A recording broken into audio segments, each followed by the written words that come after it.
Clear ആണല്ലോ അല്ലെ? ലൈവിലുള്ളവരൊന്ന് പിന്നെ കമന്റ് ചെയ്യണേ, ക്ലിയർ ആണെന്നുണ്ടെങ്കിൽ. ഓക്കെ, നമുക്ക് ഏതായാലും ഇന്നത്തെ സെഷൻ നമുക്ക് സ്റ്റാർട്ട് ചെയ്യാം. പിന്നെ നമ്മുടെ സെഷൻ എന്തുകൊണ്ടാണ് ബിസിനസ്സുകൾ വിജയിക്കുന്നില്ല, ബിസിനസ്സുകൾ പ്രയാസപ്പെടുന്നത് എന്തുകൊണ്ടാണ് എന്നുള്ളതാണ് നമ്മുടെ ഇന്നത്തെ ടോപ്പിക്ക്. ഓക്കെ,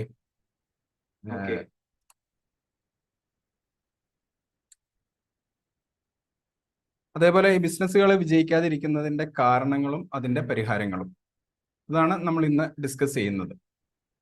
ഓക്കെ,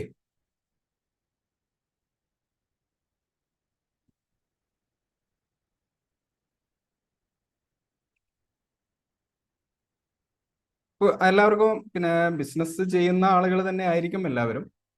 അപ്പോൾ ബിസിനസ്സിൽ നമ്മൾ മെയിൻലി നമ്മൾ ഫോക്കസ് ചെയ്യേണ്ട പ്രധാനപ്പെട്ട കുറച്ച് ഘടകങ്ങളുണ്ട്. ഈ ഘടകങ്ങളെ നമ്മൾ മറന്ന് മുമ്പോട്ട് പോകുമ്പോഴാണ് നമുക്ക് ഈ ബിസിനസ്സിൽ ഇത്തരത്തിലുള്ള പ്രയാസങ്ങളൊക്കെ നേരിടാറുള്ളത്. അതായത് ബിസിനസ്സിൽ സ്റ്റക്ക് ആവുക, മുമ്പോട്ട് പോകുന്നതിന് പ്രയാസങ്ങൾ നേരിടുക, ഇങ്ങനെയൊക്കെ നമുക്ക് വരുന്നത് പിന്നെ ബിസിനസ്സിൽ നമ്മൾ ഫോളോ ചെയ്യേണ്ട ചില ഘടകങ്ങളെ നമ്മൾ വിട്ടുപോകുന്ന സമയത്താണ്. ഇന്ന് നമ്മൾ ഡിസ്കസ് ചെയ്യുന്നത് ഒരു ബിസിനസ് നമ്മൾ ആരംഭിക്കുമ്പോൾ എന്തൊക്കെയാണ് നമ്മൾ ശ്രദ്ധിക്കാറുള്ളത്. വിശിഷ്യ നമ്മളൊരു ബിസിനസ് ഒരു കോൺസെപ്റ്റ് നമ്മൾ രൂപം കൊടുക്കുമ്പോൾ തന്നെ നമുക്കൊരു ഒരു ഡ്രീം ഉണ്ടാവും അല്ലേ? നമ്മളുടെ ബിസിനസ് ഇങ്ങനെ ആവണം, ഈ രൂപത്തിലാണ് അതിൻ്റെ ബിസിനസ് മുമ്പോട്ട് പോകേണ്ടത്, അതിൽ ഏതൊക്കെ കസ്റ്റമേഴ്സ് ആണ് വരേണ്ടത്, അവർ എന്തൊക്കെയാണ് പർച്ചേസ് ചെയ്യേണ്ടത്, അല്ലെങ്കിൽ അവർ എത്രത്തോളം റവന്യൂ അവരിൽ നിന്ന് നമുക്ക് വരും, നമ്മൾ അവർക്ക് എന്ത് രൂപത്തിലുള്ള സർവീസുകൾ കൊടുക്കും, ഇങ്ങനെയുള്ള ഒരു ഡ്രീം നമുക്കുണ്ടാവും. പക്ഷെ ബിസിനസ് യാഥാർത്ഥ്യമായിട്ട് വരുമ്പോഴേക്ക് ഇതൊന്നും നമ്മൾ അവിടെ ശ്രദ്ധിക്കാറില്ല. പിന്നെ ഒരു പോക്കാണ് ബിസിനസ് എങ്ങനെയെങ്കിലും ഒന്ന് മുമ്പോട്ട് പോവുക, അതത് ദിവസത്തെ പ്രശ്നങ്ങളെ പരിഹരിക്കുക, അല്ലെങ്കിൽ അന്നത്തെ സാമ്പത്തിക ബുദ്ധിമുട്ടുകളെ, അല്ലെങ്കിൽ സാമ്പത്തിക പിന്നെ കൊടുത്തു വീട്ടേണ്ട ഫിനാൻഷ്യൽ കണ്ടീഷനുകളൊക്കെ ഒന്ന് റെഡിയാക്കുക, മുമ്പോട്ട് പോവുക എന്നുള്ളത് മാത്രമാണ് നമ്മൾ നോക്കാറുള്ളത്.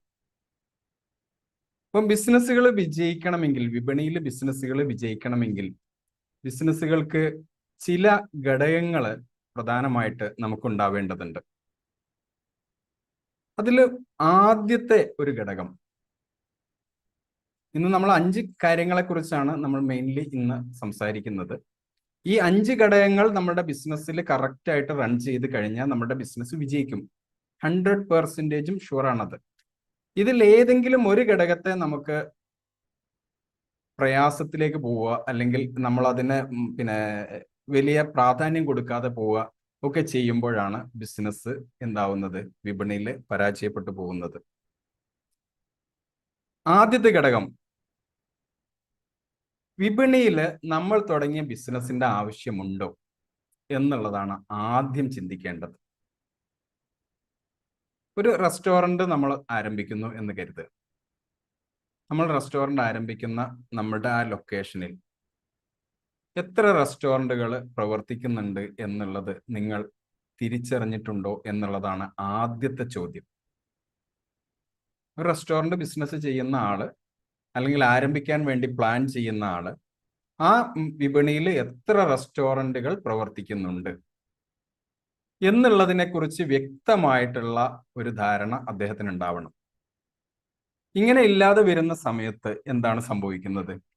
അവിടുത്തെ യഥാർത്ഥ കസ്റ്റമറെ, അല്ലെങ്കിൽ ആ ഒരു വിപണിയിൽ നിന്ന് നമുക്ക് റവന്യൂ തരേണ്ട നമ്മുടെ ടാർഗറ്റ് കസ്റ്റമർ എന്ന് നമ്മൾ കരുതുന്ന കസ്റ്റമേഴ്സ് നമ്മളിൽ നിന്ന് എന്തിനു വാങ്ങണം? കാരണം നമുക്കറിയണം അവിടെ ഏതൊക്കെ ആളുകൾ അവിടെ റെസ്റ്റോറൻറ്റ് ബിസിനസ് നടത്തുന്നുണ്ട്, അവരിൽ നിന്ന് ആരൊക്കെ പർച്ചേസ് ചെയ്യുന്നുണ്ട്, ആരൊക്കെ സംതൃപ്തരാണ് എന്ന് നമ്മൾ അറിഞ്ഞു കഴിഞ്ഞാൽ അസംതൃപ്തരായിട്ടുള്ള ആ ബിസിനസ്സിൽ നിന്ന് കൊടുക്കുന്ന ഉൽപ്പന്നത്തിന്റെ, അല്ലെങ്കിൽ ഭക്ഷണ സാധനങ്ങളിൽ നിന്ന്, അല്ലെങ്കിൽ അവരുടെ ടേസ്റ്റിനനുസരിച്ചല്ലാത്ത ഭക്ഷണ സാധനങ്ങളിൽ നിന്ന് അവർ സാറ്റിസ്ഫൈഡ് അല്ലാതെ ഇത് മാത്രമേ ഒരു സൊല്യൂഷൻ ഉള്ളൂ എന്ന് പറഞ്ഞ് വാങ്ങിക്കൊണ്ടിരിക്കുന്ന ഒരു പറ്റം കസ്റ്റമേഴ്സ് അവിടെ നിൽക്കുന്നുണ്ട്. നമ്മുടെ ടാർഗറ്റഡ് ഓഡിയൻസ് ആണ് അവര്. ആ ഓഡിയൻസിനെ നമ്മൾ തിരിച്ചറിയാതെ നമ്മൾ പോയിട്ട് നമ്മൾ അടുത്തൊരു റെസ്റ്റോറന്റ് ബിസിനസ് കൂടി അവിടെ തുടങ്ങും. അവിടെയാണ് നമുക്ക് പരാജയം വരുന്നത്.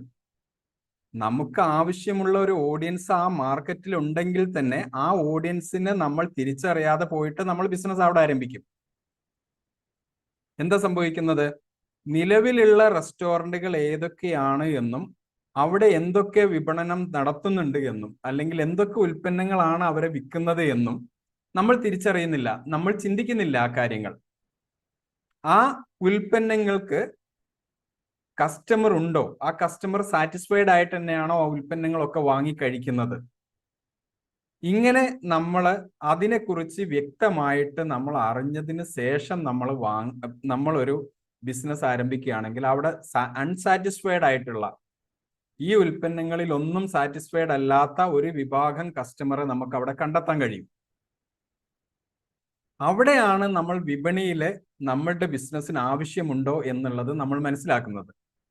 ഇങ്ങനെ നമ്മൾ മനസ്സിലാക്കാതെ നമ്മൾ ബിസിനസ് ആരംഭിക്കുന്നതാണ് നമ്മളുടെ ആദ്യത്തെ പരാജയം. ഇന്ന് നമ്മൾ ഒരു ഉദാഹരണം എടുത്ത റെസ്റ്റോറന്റ് ബിസിനസ് തന്നെ നമ്മൾ എടുക്കുകയാണെങ്കിൽ എന്താ നമ്മൾ ചെയ്യാറുള്ളത്? പ്രത്യേകിച്ച് മലബാർ ഏരിയകളിലേക്ക് നമ്മൾ വരികയാണെന്നുണ്ടെങ്കിൽ എല്ലാ കടകളിലും കുഴിമന്തി,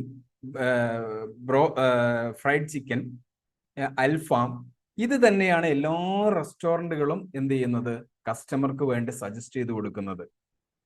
ടേസ്റ്റിലോ ഒരു വലിയ ഡിഫറൻസിയേഷൻ ഒന്നും വരുന്നുമില്ല, അല്ലെങ്കിൽ സെർവ് ചെയ്യുന്ന രീതിയിലോ വലിയ മാറ്റങ്ങളൊന്നും കൊണ്ടുവരുന്നില്ല.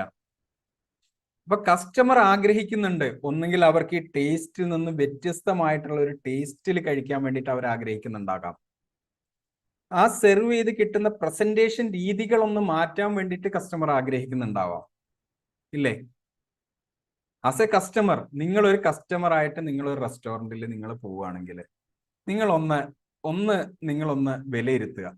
നിങ്ങൾ എന്തൊക്കെ ആഗ്രഹിക്കുക അവിടെ നിന്ന്?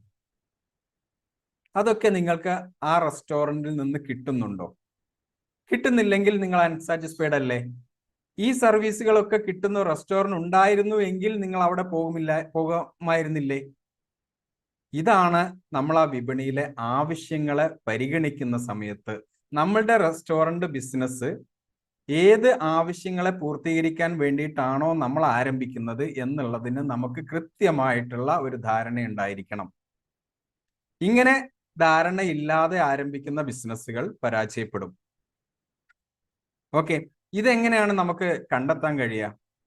നമുക്ക് ഓരോ പോയിന്റ് വിശകലനം ചെയ്ത് അതിനുള്ള സൊല്യൂഷനുകൾ പറഞ്ഞുകൊണ്ട് മുമ്പോട്ട് പോകുമ്പോൾ നിങ്ങൾക്ക് പെട്ടെന്ന് മനസ്സിലാവും. ഈ പോയിന്റുകളൊക്കെ നിങ്ങളൊന്ന് നോട്ട് ചെയ്ത് വെക്കാൻ വേണ്ടിയിട്ട് തയ്യാറാകുക. ഓക്കെ, ഞാൻ ഈ പറഞ്ഞ കാര്യങ്ങൾ നിങ്ങൾക്ക് ക്ലിയർ ആണ് എന്നുണ്ടെങ്കിൽ നിങ്ങൾ ക്ലിയർ എന്ന് ഒന്ന് കമന്റ് ചെയ്തേക്കാം. ഒന്ന് കമന്റ് ചെയ്ത് കഴിഞ്ഞാൽ എനിക്കത് ക്ലാരിറ്റി വരും, നിങ്ങൾക്കത് മനസ്സിലായി എന്നുള്ളത്. ഓക്കെ, നിങ്ങളൊന്ന് ക്ലിയർ എന്ന് കമന്റ് ചെയ്തേക്കാം. ഓക്കെ, അപ്പം നമ്മളുടെ വിപണിയിലെ നമ്മളുടെ ബിസിനസ്സിന് ആവശ്യമുണ്ടോ എന്നുള്ളത് നമ്മൾ ആദ്യം പരിഗണിക്കണം. ഇത് നമ്മൾ അറിയാതെ നമ്മൾ ഒരു ബിസിനസ് പോയി ആരംഭിച്ചിട്ടുണ്ടെങ്കിൽ നമ്മളുടെ ബിസിനസിന്റെ വളർച്ച ഉണ്ടാവില്ല എന്ന് മാത്രമല്ല, നമുക്ക് ഒരു വർഷം പോലും നമുക്ക് ആ ബിസിനസ്സിനെ മുമ്പോട്ട് കൊണ്ടുപോകാനുള്ള അവസ്ഥ വിപണി നമുക്ക് ഒരുക്കി തരില്ല. നമ്മൾ തന്നെയാണ് ഇവിടെ തെറ്റുകാര്. കാരണം നമ്മൾ ഈ ബിസിനസ് വേണോ എന്നുള്ളതിനെ കുറിച്ച് നമ്മൾ ബോധ്യപ്പെട്ടിട്ടില്ല, നമുക്ക് മനസ്സിലായിട്ടില്ല നമ്മൾ എന്താണ് ആരംഭിക്കുന്നത്, നമ്മൾ ആർക്ക് വേണ്ടിയിട്ടാണ് നമ്മൾ ഈ ബിസിനസ് ആരംഭിക്കുന്നത്, അവർക്ക് എൻ്റെ ഈ ബിസിനസ് ആവശ്യമുണ്ടോ എന്നുള്ളത് നിങ്ങൾ പരിഗണിക്കപ്പെട്ടിട്ടില്ല. അതുകൊണ്ടാണ് ഈ ബിസിനസ് പരാജയപ്പെടുന്നത്. നമ്മൾ പരാജയപ്പെട്ട് കഴിഞ്ഞിട്ട് നമ്മൾ ഒരുപാട് കാരണങ്ങൾ കണ്ടെത്തും. എൻ്റെ സ്റ്റാഫ് നല്ലതല്ലായിരുന്നു, അല്ലെങ്കിൽ എൻ്റെ ഫിനാൻസ് എൻ്റെ കുറവായിരുന്നു, എനിക്ക് കൃത്യമായിട്ടുള്ള ഈ മാർക്കറ്റിംഗ് ചെയ്യാൻ കഴിഞ്ഞില്ല എന്നുള്ള ഒരുപാട് കാരണങ്ങൾ നമ്മൾ കണ്ടെത്തുമ്പോഴും ഈ ഒരു കാരണത്തെ അധിക ബിസിനസ്സുകാരും എന്ത് ചെയ്യാറില്ല, പറയാറില്ല. അവരെന്താ പറയാ, ഇതേപോലെ തന്നെയുള്ള ഫുഡല്ലേ തൊട്ടപ്പുറത്തുള്ള റെസ്റ്റോറൻറ്റിലും വിറ്റത്, എന്നാൽ അവര് പൂട്ടിപ്പോണ്ടേ? അതല്ല അതിന്റെ യഥാർത്ഥ കാരണം. അവർക്ക് എന്തെങ്കിലും ഒരു യുണീക്ക്നെസ്, അവർ ഇതേ ഫുഡായിരിക്കും വിൽപ്പന നടത്തുന്നത്, പക്ഷെ കസ്റ്റമറെ അവരുടെ ടാർഗറ്റ് ഓഡിയൻസിനെ സംതൃപ്തരാക്കാൻ വേണ്ടിയിട്ടുള്ള എന്തെങ്കിലും ഒരു കോൺസെപ്റ്റ് അവരുടെ ബിസിനസ്സിൽ അവർ നിലനിർത്തിയിട്ടുണ്ടാവും. ഒന്നെങ്കിൽ സെർവ് ചെയ്യുന്ന രീതിയിൽ, അല്ലെ കസ്റ്റമർ സാറ്റിസ്ഫാക്ഷനിൽ, മറ്റുള്ള കസ്റ്റമർ സർവീസിൽ, എവിടെയെങ്കിലും അവർക്കൊരു നല്ല ഒരു എന്ത് ചെയ്തിട്ടുണ്ടാവും, നല്ല ഒരു സർവീസ് കിട്ടുന്ന രൂപത്തിൽ അവിടുത്തെ അവരുടെ ഓഡിയൻസിനെ സംതൃപ്തരാക്കാൻ കഴിയുന്ന എന്തെങ്കിലും ഒരു ഘടകം അവരുടെ സർവീസിൽ അവർ കൊണ്ടുവന്നിട്ടുണ്ടാവും, അല്ലെങ്കിൽ അവരുടെ ഫുഡിൽ അവർക്കുണ്ടാവും. അതുകൊണ്ടാണ് അവരുടെ ബിസിനസ് വിജയിക്കുന്നത്. അല്ലാതെ നിങ്ങൾ ഉണ്ടാക്കിയ അതേ ഫുഡ് അവരും അതേ രൂപത്തിലാണ് സെർവ് ചെയ്തതെങ്കിൽ കസ്റ്റമർ സാറ്റിസ്ഫൈഡ് ആവില്ല ഒരിക്കലും. അവർക്ക് നിങ്ങളെക്കാൾ ബെറ്റർ ആയിട്ടുള്ള എന്തെങ്കിലും ഒരു ഘടകം അവരുടെ ബിസിനസ്സിൽ അവർ നിലനിർത്തിയിട്ടുണ്ടാവും. ഓക്കെ, ഇതിനെ നമ്മൾ ചെയ്യേണ്ടത് മാർക്കറ്റിലെ ട്രെൻഡുകൾ നമ്മൾ അറിയൽ നിർബന്ധമാണ്. ഉപഭോക്താവിന്റെ ആവശ്യം നമ്മൾ തിരിച്ചറിയുമ്പോൾ അവരുടെ ട്രെൻഡ് നമ്മൾ തിരിച്ചറിയണം. കുഴിമന്തിക്കാണ് ഏറ്റവും കൂടുതൽ ബിസിനസ് ഉള്ളത് എങ്കിൽ കുഴിമന്തി നമ്മൾ ആരംഭിക്കാൻ നമുക്ക് ഓക്കെയാണ്.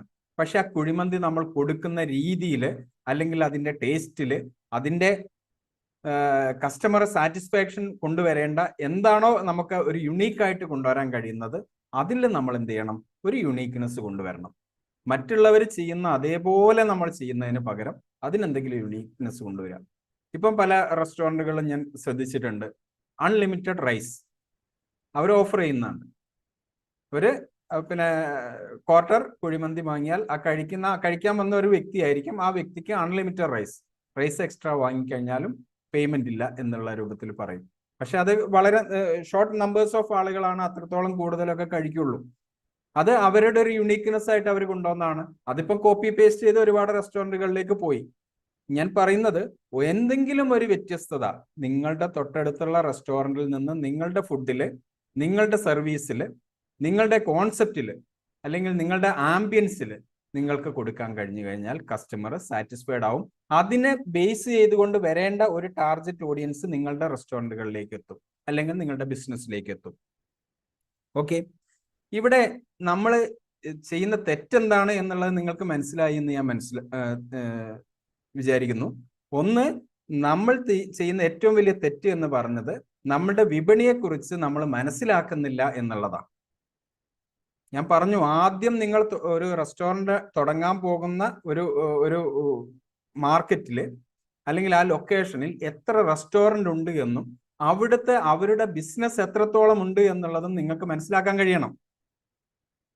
അതിനാണ് നമ്മൾ മാർക്കറ്റ് റിസർച്ച് എന്ന് പറയുന്നത്. മാർക്കറ്റ് റിസർച്ച് അല്ലെ മാർക്കറ്റ് സ്റ്റഡി എന്ന് നമ്മൾ പറയുന്നത് ഇതിനു വേണ്ടിയിട്ടാണ്. ഇത് ചെയ്തിട്ടില്ലെങ്കിൽ നിങ്ങൾ ഉദ്ദേശിക്കുന്ന ടാർഗറ്റഡ് കസ്റ്റമർ ആയിരിക്കില്ല നിങ്ങളുടെ യഥാർത്ഥ കസ്റ്റമർ ആകേണ്ടിയിരിക്കുന്ന ആളുകൾ. അവരെ നമ്മളിലേക്ക്, നിങ്ങളുടെ യഥാർത്ഥ ടാർഗറ്റഡ് കസ്റ്റമേഴ്സിനെ ഐഡന്റിഫൈ ചെയ്ത് അവരെ നമ്മളിലേക്ക് എത്തിക്കണമെങ്കിൽ ഈ ബിസിനസ്സുകളിൽ നിന്നൊക്കെ എന്തെങ്കിലും വ്യത്യസ്തമായിട്ടുള്ള കോൺസെപ്റ്റുകൾ നിങ്ങളുടെ ബിസിനസ്സിൽ ഉണ്ടായിരിക്കണം. ഓക്കെ, ഇത് നിങ്ങൾക്ക് ക്ലിയർ ആയിട്ട് ഉണ്ട് എന്ന് ഞാൻ കരുതുന്നു. നെക്സ്റ്റ് നമുക്ക് അടുത്ത ഒരു പ്രധാന പോയിന്റ് ഉണ്ട്, ആ പോയിന്റിലേക്ക് നമുക്ക് പോവാം.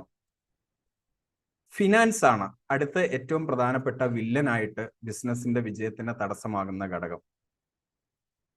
ഇത് പറയുമ്പോൾ ചോദിക്കും, കാരണം നമ്മളൊരു ബിസിനസ് ഒക്കെ ആരംഭിക്കുമ്പോൾ നമ്മൾ അങ്ങ് സ്റ്റാർട്ട് ചെയ്യാണല്ലോ ചെയ്യാം. അപ്പോൾ അതിന് നമുക്ക് ക്യാപിറ്റൽ ഇൻവെസ്റ്റ്മെന്റ് ഒക്കെ ഉണ്ടാവും, ബിസിനസിന്റെ ഇൻഫ്രാസ്ട്രക്ചർ ഒക്കെ ചെയ്യും, പിന്നെ റിക്രൂട്ട്മെന്റ് പ്രോസസ്സുകൾ, അതേപോലെയുള്ള ആക്ടിവിറ്റികളൊക്കെ ചെയ്യും. ഇനാഗ്രേഷന് വേണ്ടിയിട്ട് കുറച്ച് അഡ്വർടൈസ്മെന്റ് പ്രോസസ്സുകളൊക്കെ ചെയ്യും. ഇത്ര മാത്രമാണ് ഒരു ബിസിനസ് ആരംഭിക്കുമ്പോഴുള്ള ക്യാപിറ്റൽ ഇൻവെസ്റ്റ്മെന്റ് എന്നുള്ളതാണ് സാധാരണഗതിയിൽ ഒരു ബിസിനസ് ഉടമ മനസ്സിലാക്കി വെക്കാറുള്ളത്. ഇൻഫ്രാസ്ട്രക്ചർ നമുക്ക് വേണം, അതേപോലെ മാർക്കറ്റിംഗ് വേണം, അതിന്റെ ഭാഗമായിട്ട് അഡ്വർടൈസ്മെന്റ് ചെയ്യണം.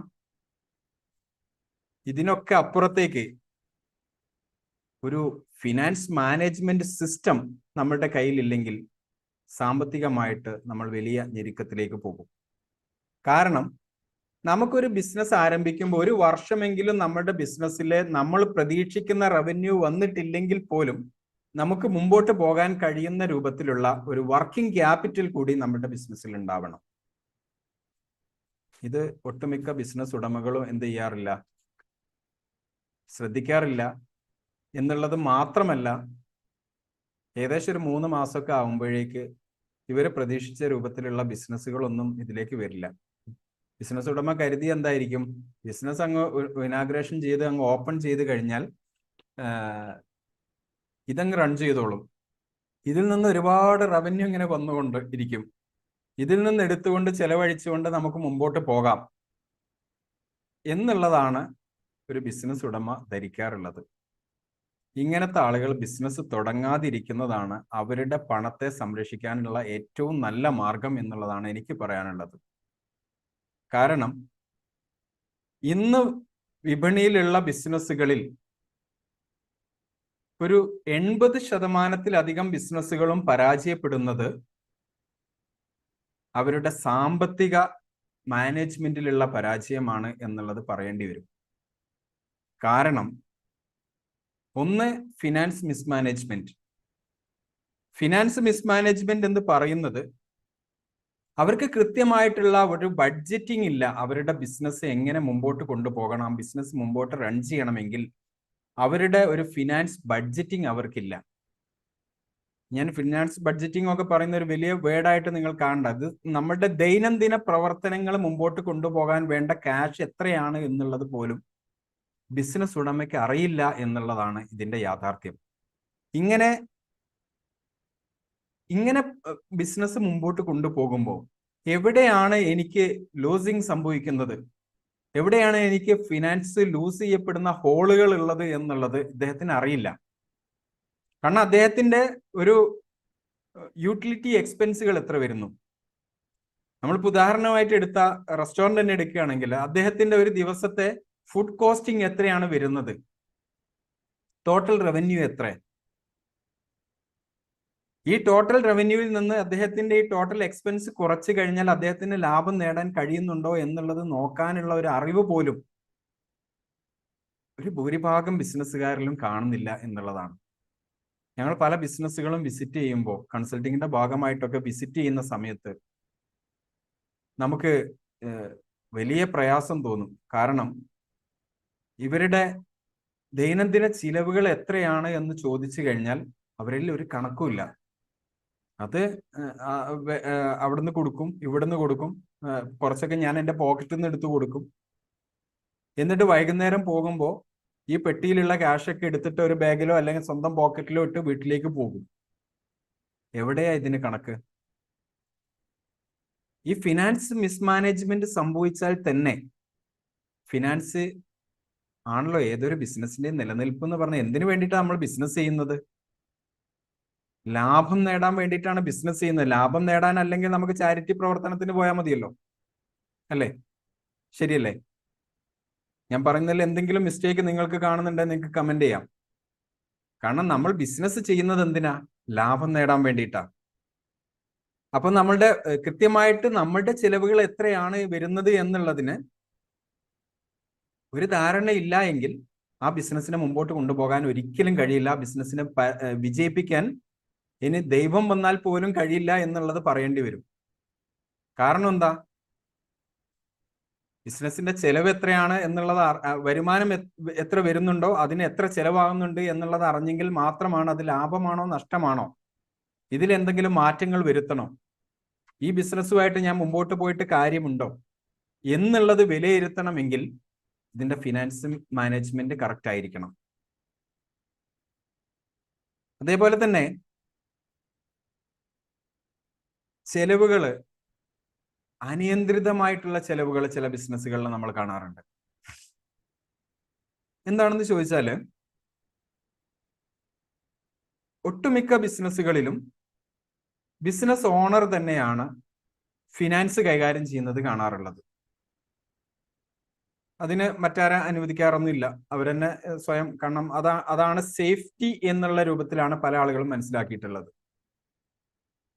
എന്നാൽ ഇന്നത്തെ ടെക്നോളജിയൊക്കെ വികസിച്ച കാലഘട്ടത്തിൽ കൃത്യമായിട്ട് കണക്കുകളും നമ്മളുടെ വിൽപ്പനയും നമ്മളുടെ വരുമാനവും കൃത്യമായിട്ട് മാനേജ് ചെയ്യാനൊക്കെ കഴിയുന്ന ഒരു സാഹചര്യം ഉള്ളതുകൊണ്ട് ഫിനാൻസ് നമുക്കൊരു ഫിനാൻസ് മാനേജറെയോ അല്ലെങ്കിൽ ഒരു അക്കൗണ്ട്സ് മാനേജറെയോ ഒക്കെ നമുക്ക് എന്ത് ചെയ്യാം, മാനേജ്മെന്റ് ഏൽപ്പിക്കുന്നതുകൊണ്ട് വലിയ പ്രയാസങ്ങളൊന്നുമില്ല.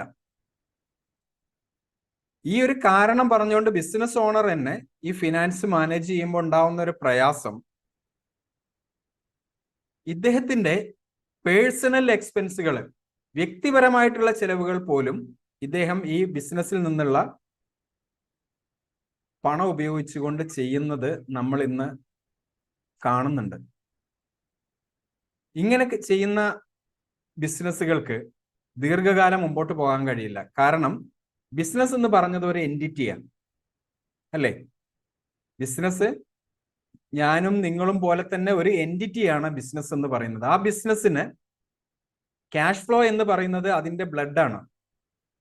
അപ്പൊ അതിന്റെ ബ്ലഡ് നമ്മൾ ഊറ്റി കുടിച്ചു കഴിഞ്ഞാൽ അതിന് നിലനിൽപ്പില്ല, പിന്നെ അതിന് മരണം സംഭവിക്കും. ഇത് നമ്മൾ മനസ്സിലാക്കണം. ബിസിനസ്സിൽ നിന്ന് വരുന്ന പണം ബിസിനസ്സിലേക്ക് തന്നെ ഉപയോഗിക്കേണ്ട പണമാണ്. അവിടെ നിങ്ങൾക്കൊരു സാലറി നിശ്ചയിച്ചിട്ടുണ്ടെങ്കിൽ നിങ്ങൾക്ക് ആ സാലറി എടുക്കാം. അല്ലാതെ ഇത് എൻ്റെ ബിസിനസ്സാണ്, ഞാൻ എൻ്റെ ആവശ്യത്തിനുള്ള പണമൊക്കെ ഇന്ന് എടുത്തുകൊണ്ട് പോകും, ബാക്കിയുള്ള പണം കൊണ്ട് ബിസിനസ് നടന്നാൽ മതി എന്ന് തീരുമാനിച്ചിട്ടുണ്ടെങ്കിൽ ആ ബിസിനസിന്റെ ഗതി അധോഗതിയായിരിക്കും. ബിസിനസ്സിന് മുമ്പോട്ട് പോകാൻ കഴിയില്ല. ബിസിനസ്സിന് കൃത്യമായിട്ട് ക്യാഷ് ഫ്ലോ നിലനിർത്താൻ കഴിയുന്ന രൂപത്തിൽ ബിസിനസ്സിലേക്ക് വരുന്ന പണം വീണ്ടും ബിസിനസ്സിലേക്ക് റീഇൻവെസ്റ്റ് ചെയ്യുക, ബിസിനസ്സിൽ വീണ്ടും കൂടുതൽ വരുമാനം ഉണ്ടാക്കുക, അത് വീണ്ടും റീഇൻവെസ്റ്റ് ചെയ്യുക, ബിസിനസിന്റെ സ്കെയിലപ്പിലേക്ക് കൊണ്ടുപോവുക. ഇങ്ങനെയാകുമ്പോഴേ ബിസിനസ്സിന് വിജയം നേടാൻ കഴിയുള്ളൂ. ഓക്കെ. പിന്നെ നമുക്ക് മനസ്സിലാക്കാൻ കഴിയുന്നത്, ഒരു ബിസിനസ് ഉടമയും പൊതുവെ ഭൂരിഭാഗം നമുക്കൊരു മിഡിൽ ബിസിനസ്സുകളൊക്കെ എടുക്കുകയാണെങ്കിൽ, MSME സെക്ടറിലുള്ള ബിസിനസ്സുകളൊക്കെ എടുക്കുകയാണെന്നുണ്ടെങ്കിൽ അവർക്ക് ഒരൊറ്റ അക്കൗണ്ടേ ഉണ്ടാവുള്ളൂ ബാങ്കിൽ. ബിസിനസിന്റെ ഒരു കറണ്ട് അക്കൗണ്ട് ഉണ്ടാവും, അല്ലെങ്കിൽ അവരുടെ ഒരു പേഴ്സണൽ അക്കൗണ്ട് ഉണ്ടാവും. ഈ അക്കൗണ്ട് ഉപയോഗിച്ചിട്ടാണ് അവരുടെ ബിസിനസിന്റെ കാര്യങ്ങളും പേഴ്സണൽ കാര്യങ്ങളും എല്ലാം മുമ്പോട്ട് കൊണ്ടുപോകുന്നത്. ഒരു വിധത്തിലും അവരെന്ത് ചെയ്യുന്നില്ല, ബിസിനസ്സുകളെ ശ്രദ്ധിക്കുന്നില്ല, അല്ലെങ്കിൽ ബിസിനസിന്റെ ഫിനാൻഷ്യൽ കാര്യങ്ങളിൽ അവർക്ക് ശ്രദ്ധ ഉണ്ടാവില്ല. കാരണം ബിസിനസിന്റെ പണം ഏത്, എൻ്റെ സ്വന്തം പണം ഏത് എന്നുള്ളത് പോലും തിരിച്ചറിയാൻ കഴിയാത്ത രൂപത്തിൽ ഈ രണ്ട് പണവും ഈ ഒരു അക്കൗണ്ടിലൂടെയാണ് ട്രാൻസ്ഫർ ചെയ്യപ്പെടുന്നത്, ഉപയോഗിക്കപ്പെടുന്നത്. ഞാൻ പറയുന്നു, നിങ്ങൾക്കൊരു പേഴ്സണൽ അക്കൗണ്ട് ഉണ്ടാവലും നിർബന്ധമാണ്. ആ പേഴ്സണൽ അക്കൗണ്ട് ഇല്ലാതെ നിങ്ങൾ ഒരു ബിസിനസ് അക്കൗണ്ടിലൂടെ നിങ്ങളുടെ പേഴ്സണൽ കാര്യങ്ങൾക്ക് വേണ്ടിയിട്ടുള്ള ആക്ടിവിറ്റികൾ ചെയ്യാൻ പാടില്ല. അങ്ങനെ ചെയ്തു കഴിഞ്ഞാൽ നിങ്ങളുടെ ഫിനാൻസ് നിങ്ങൾക്ക് കൃത്യമായിട്ട് മാനേജ് ചെയ്യാൻ കഴിയാതെ വരും. ഉറപ്പാണത്. അതിന് മറ്റൊരു സൊല്യൂഷൻ ഒന്നും ഇല്ല. ഇതേ ഉള്ളൂ സൊല്യൂഷൻ. നിങ്ങളുടെ പേഴ്സണൽ കാര്യങ്ങൾക്ക് വേണ്ടി ഒരു SBI അക്കൗണ്ട് നിങ്ങൾ സ്റ്റാർട്ട് ചെയ്യാം. അതിനുശേഷം നിങ്ങൾ എന്ത് ചെയ്യുക, നിങ്ങളുടെ ബിസിനസ്സിന് വേണ്ടിയിട്ട് ഒരു കറണ്ട് അക്കൗണ്ട് സ്റ്റാർട്ട് ചെയ്തുകൊണ്ട്, ബിസിനസ് അക്കൗണ്ട് സ്റ്റാർട്ട് ചെയ്തുകൊണ്ട് ബിസിനസ് ട്രാൻസാക്ഷൻസ് കംപ്ലീറ്റ് ഇതിലൂടെ കൊണ്ടുപോവുക. ഇങ്ങനെ ചെയ്യുമ്പോഴാണ് നിങ്ങൾക്ക് നിങ്ങളുടെ ബിസിനസ് കൃത്യമായിട്ട് മുമ്പോട്ട് കൊണ്ടുപോകാൻ കഴിയും. പിന്നെ മറ്റൊരു കാര്യം, സാമ്പത്തിക മാനേജ്മെന്റിലുള്ള ഏറ്റവും വലിയൊരു പ്രശ്നം വരുന്നത്, പല ട്രെയിനിങ് പ്രോഗ്രാമുകളിലൊക്കെ പങ്കെടുക്കുന്ന ആളുകളായിരിക്കും നിങ്ങൾ, അല്ലേ? അപ്പം പല മോട്ടിവേഷൻ സ്പീക്കുകളിലൂടെയും നിങ്ങൾ വളരെയധികം മോട്ടിവേറ്റ് ആയിട്ടുണ്ടാവും. അപ്പൊ അതിലൊക്കെ പറയുന്നുണ്ടാവും, നമ്മളുടെ ബ്രാൻഡിങ് നമ്മൾ വർദ്ധിപ്പിക്കണം, നമ്മൾ പേഴ്സണൽ ബ്രാൻഡായിട്ട് വളരണം, നമ്മുടെ ബിസിനസ് വളരണമെങ്കിൽ നമ്മൾ പേഴ്സണൽ ബ്രാൻഡായിട്ട് വളരണം എന്നൊക്കെ നമ്മൾ വളരെയധികം മോട്ടിവേറ്റ് ആവാറുണ്ട്. ഇതൊക്കെ കാര്യം ശരിയാണ്. പക്ഷെ നിങ്ങളുടെ ഫിനാൻസിന്റെ സിറ്റുവേഷനുകൾ അറിഞ്ഞുകൊണ്ട് വേണം നിങ്ങൾ ഇത്തരത്തിലുള്ള പേഴ്സണൽ ബ്രാൻഡിങ്ങുകൾ നിങ്ങൾ വർദ്ധിപ്പിക്കാൻ വേണ്ടിയിട്ട്. അതിന് പല രൂപത്തിലുള്ള ആക്ടിവിറ്റികൾ ചെയ്യാൻ കഴിയും. പക്ഷെ പല ആളുകളും ബിസിനസ് ആരംഭിക്കുമ്പോൾ തന്നെ ആദ്യം ചെയ്യാറുള്ളത് എന്താണ്, ഒരു ലക്ഷറി കാർ അങ്ങ് പോയിട്ട് എടുക്കും. 10, 40, 50 ലക്ഷം രൂപ വിലയുള്ള ലക്ഷറി കാർ പോയിട്ട് എടുക്കും. എന്നിട്ട് ആ ഒരു ഇത് എടുത്തതിന് ശേഷം അതിന് അടവുകൾ, ഇൻസ്റ്റാൾമെന്റ്, EMI കംപ്ലീറ്റ് പോകുന്നത് ഈ ബിസിനസ് എന്നായിരിക്കും. ഓക്കെ. അങ്ങനെ ഈ EMI പോകുമ്പോൾ എന്താണ് സംഭവിക്കുക, ഇത് ഈ ബിസിനസിന്റെ അക്കൗണ്ടിൽ നിന്ന് ഈ പണം ലൂസ് ചെയ്യപ്പെടും. ബിസിനസ്സിലേക്കല്ല റീഇൻവെസ്റ്റ് ചെയ്യപ്പെടുന്നത്. ഈ പണം എന്താണ് ചെയ്യുന്നത്, ഇദ്ദേഹത്തിന്റെ പേഴ്സണൽ ആവശ്യത്തിന് വേണ്ടി എടുത്ത കാറിന്റെ EMI ആയിട്ട് ഇങ്ങനെ പോയിക്കൊണ്ടിരിക്കും. ഈ പണം ഇതിൽ കുറവ് വരുന്ന സമയത്ത് മുമ്പോട്ട് പോകാൻ കഴിയാതെ വരും. ബിസിനസ്സിന് മുമ്പോട്ട് പോകാൻ കഴിയാതെ വരും. കാരണം ബിസിനസ്സിൽ ലൂസ് ചെയ്യപ്പെടും. അപ്പോൾ ഫിനാൻസ് മാനേജ്മെന്റ് വളരെയധികം ശ്രദ്ധിക്കേണ്ട ഒരു ഘടകമാണ്. നിങ്ങളുടെ ക്യാപിറ്റൽ ഇൻവെസ്റ്റ്മെന്റ് മുതൽ, കാരണം എത്രത്തോളം പണം ആവശ്യമുണ്ടോ, അതിൽ ഏതൊക്കെ സെക്ടറിലേക്ക് പണം ആവശ്യമുണ്ട്, അതിന് കൃത്യമായിട്ടുള്ള ഒരു ഫിനാൻസ് പ്രൊജക്ഷൻ നിങ്ങൾക്ക് ഉണ്ടായിരിക്കണം. കാരണം ഒരു ബിസിനസ് പ്ലാൻ ഒക്കെ നിങ്ങൾ സെറ്റ് ചെയ്യുമ്പോൾ അതിൽ നിങ്ങൾക്ക് എന്തൊക്കെ ആവശ്യങ്ങൾ ബിസിനസ്സിലേക്ക് ആവശ്യമായിട്ട് വരുന്നുണ്ട് എന്നുള്ള കാര്യങ്ങളെക്കുറിച്ച് കൃത്യമായിട്ടുള്ള ഒരു ധാരണ ഉണ്ടായിരിക്കണം. ഓക്കെ, ദെൻ നെക്സ്റ്റ് നമുക്ക് നോക്കേണ്ട ഒരു ഘടകം മാർക്കറ്റിങ്ങും സെയിൽസും ആണ്. ഈ മാർക്കറ്റിങ്ങിലും സെയിൽസിലും ബിസിനസ്സിൽ നമ്മൾ കൃത്യമായിട്ട് ശ്രദ്ധിക്കാതെ പോകുന്ന കുറേ ഘടകങ്ങളുണ്ട്. എന്താണ് മാർക്കറ്റിംഗ്, എന്താണ് സെയിൽസ്? എല്ലാവരും രണ്ടും ഒന്നായിട്ടാണ് ഭൂരിഭാഗം ബിസിനസ്സുകളും മനസ്സിലാക്കിയിട്ടുള്ളത്. മാർക്കറ്റിംഗ് എന്ന് പറഞ്ഞാൽ എന്താണ്? അത് നമുക്ക് ആദ്യം തന്നെ ഒന്ന് നോക്കാം. മാർക്കറ്റിംഗ് എന്ന് പറയുന്നത് നമ്മളുടെ ബിസിനസ്സിലേക്ക് ആവശ്യമുള്ള കസ്റ്റമറെ കണ്ടെത്തുക എന്നുള്ള പ്രോസസ്സാണ് മാർക്കറ്റിംഗ് എന്ന് പറയുന്നത്, അഥവാ ലീഡ് ജനറേഷൻ എന്ന് നമ്മൾ ഇന്നത്തെ ഒരു പുതിയ വേർഡായിട്ട് നമ്മൾ ഉപയോഗിക്കുന്നതാണ് ലീഡ് ജനറേഷൻ, അല്ലേ? സോഷ്യൽ മീഡിയയിലൂടെ നമ്മൾ അഡ്വർടൈസ്മെന്റ് ചെയ്യും. കസ്റ്റമർ അവരുടെ ഫോൺ നമ്പറും പേരും ഡീറ്റെയിൽസ് ഒക്കെ നമുക്ക് തരും. ഇതൊരു ലീഡ് ജനറേഷൻ മാർഗമാണ്. നമ്മൾ ഗൂഗിൾ ആഡ്സ് ചെയ്യും, അല്ലെങ്കിൽ യൂട്യൂബ് ആഡ്സ് ചെയ്യും. അവിടെ നിന്ന് കസ്റ്റമർ നമ്മുടെ വെബ് പേജിലേക്കോ അല്ലെങ്കിൽ ലാൻഡിംഗ് പേജിലേക്കോ വന്ന് അവരുടെ ഡാറ്റ നമുക്ക് തരും. അതല്ലെങ്കിൽ ഒരു ഫോൺ കോളിലൂടെ അവർ നമ്മളെ ഒരു എൻക്വയറി വരും. ഇതൊക്കെ ലീഡ് ജനറേഷനാണ്, കസ്റ്റമറെ കണ്ടെത്തുക എന്നുള്ളതാണ്. ഇതെങ്ങനെയാണ് കസ്റ്റമറെ കണ്ടെത്തുന്നത്? നമ്മൾ മാർക്കറ്റിംഗ് ടൂളുകൾ നമ്മൾ യൂസ് ചെയ്യും, അല്ലേ? മാർക്കറ്റിംഗ് ടൂൾസ് നമ്മൾ യൂസ് ചെയ്യാറുണ്ട്. സോഷ്യൽ മീഡിയ ഉണ്ട്, ഓഫ്ലൈൻ അഡ്വർടൈസ്മെന്റിലാണെന്നുണ്ടെങ്കിൽ നമുക്ക് പത്രങ്ങളുണ്ട്, മറ്റുള്ള TV ചാനലുകളുണ്ട്, ഹോർഡിങ്ങുകൾ അഥവാ bill boards, flares, news papers, ഇതൊക്കെ നമ്മുടെ മാർക്കറ്റിംഗ് ടൂളുകളാണ്. കൂടാതെ നമുക്ക് മാർക്കറ്റിംഗ് എക്സിക്യൂട്ടീവ്സ് ഉണ്ടാവും. ഡയറക്റ്റ് ആളുകളുമായിട്ട് ഇന്ററാക്ട് ചെയ്തുകൊണ്ട് നമ്മുടെ പ്രൊഡക്റ്റിനെ പരിചയപ്പെടുത്തി അവർക്ക് നമ്മളുടെ പ്രൊഡക്റ്റിന്റെ നോളജുകൾ ഷെയർ ചെയ്യാം. ഇതാണ് മാർക്കറ്റിംഗ് എന്ന് പറയുന്നത്. ഇന്ന് മാർക്കറ്റിംഗും സെയിൽസും ഒരാളെ വെച്ചുകൊണ്ട് തന്നെ മുമ്പോട്ട് പോകുന്ന ധാരാളം കമ്പനികളെ നമ്മൾ കാണാറുണ്ട്. കാരണം അവർക്ക് മാർക്കറ്റിംഗും സെയിൽസുമായിട്ട് ഡിഫറൻസിയേഷൻ ഒന്നും കാണുന്നില്ല അവർ. എന്നാൽ മാർക്കറ്റിംഗും സെയിൽസും രണ്ടായിട്ട് തന്നെ പ്രവർത്തിക്കേണ്ടതാണ്. ഇങ്ങനെ പ്രവർത്തിക്കുമ്പോഴേ നിങ്ങൾക്ക് കൃത്യമായിട്ടുള്ള റിസൾട്ട് എടുക്കാൻ കഴിയുള്ളൂ. ഓക്കെ, മാർക്കറ്റിംഗിൽ നമ്മൾ പ്രധാനമായിട്ടും നമുക്ക് സംഭവിക്കുന്ന തെറ്റുകൾ എന്താണ് എന്ന് ചോദിച്ചാൽ, നമ്മളുടെ ബിസിനസ് എങ്ങനെയാണ് മുമ്പോട്ട് വളർത്തിക്കൊണ്ടു പോകേണ്ടത്, അല്ലെ ആളുകൾക്ക് എങ്ങനെയാണ് അവയർനെസ് കൊടുക്കേണ്ടത്. നമുക്ക് ഓഡിയൻസ് മാത്രമാണ് നമ്മുടെ മുമ്പിൽ ഉണ്ടാവുക. ഒരു ടാർഗറ്റ് ഓഡിയൻസിനെ നമ്മൾ സെറ്റ് ചെയ്യും ആദ്യം, അഥവാ ടാർഗറ്റ് കാറ്റഗറി ഓഫ് കസ്റ്റമേഴ്സിനെ നമ്മൾ ഗ്രൂപ്പായിട്ട് നമ്മൾ കണ്ടെത്തും. അവരുടെ മുമ്പിലേക്ക് നമ്മൾ എന്ത് ചെയ്യണം? മാർക്കറ്റിംഗ് സ്ട്രാറ്റജി ഉപയോഗിച്ചുകൊണ്ട് നമ്മളുടെ പ്രൊഡക്റ്റിനെ അവരുടെ മുമ്പിലേക്ക് നമ്മൾ എത്തിക്കണം. അഥവാ അവരുടെ ബ്രെയിനിലേക്ക് നമ്മൾ എന്താണ് ചെയ്യുക? അവരുടെ ഉപബോധ മനസ്സിലേക്ക് നമ്മൾ നമ്മളുടെ പ്രൊഡക്റ്റിലുള്ള വിശ്വാസത്തെ അവരുടെ ഉപബോധ മനസ്സിലേക്ക് നമ്മൾ എന്ത് ചെയ്യണം? കൊണ്ടെത്തിക്കണം. ഇതിനു വേണ്ടി നമ്മൾ ഉപയോഗിക്കുന്ന തന്ത്രങ്ങളെയാണ് നമ്മൾ മാർക്കറ്റിംഗ് എന്ന് പറയുന്നത്. ഇപ്പൊ സാധാരണഗതിയിൽ നമ്മൾ കാണാറുണ്ട്, സോഷ്യൽ മീഡിയകളിലൊക്കെ ധാരാളം അഡ്വർടൈസ്മെന്റ്സുകൾ നമ്മൾ കാണാറുണ്ട്. ഒരു നിമിഷം നമ്മൾ ചിന്തിച്ചു നോക്കുക, നമ്മൾ ഈ കാണുന്ന അഡ്വർടൈസ്മെന്റുകളിൽ എത്ര അഡ്വർടൈസ്മെന്റുകൾ നമ്മൾ ഉള്ളിലേക്ക് കയറി വരുന്നുണ്ട്, നമുക്ക് എത്ര ടച്ചിങ് ആയിട്ട് വരുന്നുണ്ട്, ഇമോഷണലി നമ്മൾ കണക്ട് ചെയ്യപ്പെടുന്നുണ്ട്. ഇമോഷണൽ കണക്ട് ചെയ്യപ്പെടാത്ത അഡ്വർടൈസ്മെന്റുകൾ, മാർക്കറ്റിംഗ് രീതികൾ സക്സസ് ആവില്ല ഒരിക്കലും. നമ്മൾ എത്ര പണം ഇൻവെസ്റ്റ് ചെയ്തിട്ടും കാര്യമില്ല. പിന്നെ ഒരു ലിമിറ്റഡ് ടൈം ഒക്കെയാണ് ചില ആളുകൾ ചില അഡ്വർടൈസ്മെന്റ്സുകൾ ചെയ്യാം. നമുക്ക് കൺസിസ്റ്റന്റ് ആയിട്ട് അഡ്വർടൈസ്മെന്റുകൾ പോകുമ്പോഴാണ് ആളുകൾക്ക് അത് ഇമോഷണലി കണക്ട് ആവുന്നതും അവർ ആ പ്രൊഡക്റ്റിലേക്ക് അട്രാക്ട് ചെയ്യപ്പെടുന്നതും അതിലേക്ക് ഒരു ലീഡ് തരാൻ വേണ്ടിയിട്ട് അവർ തയ്യാറാകുന്നതും.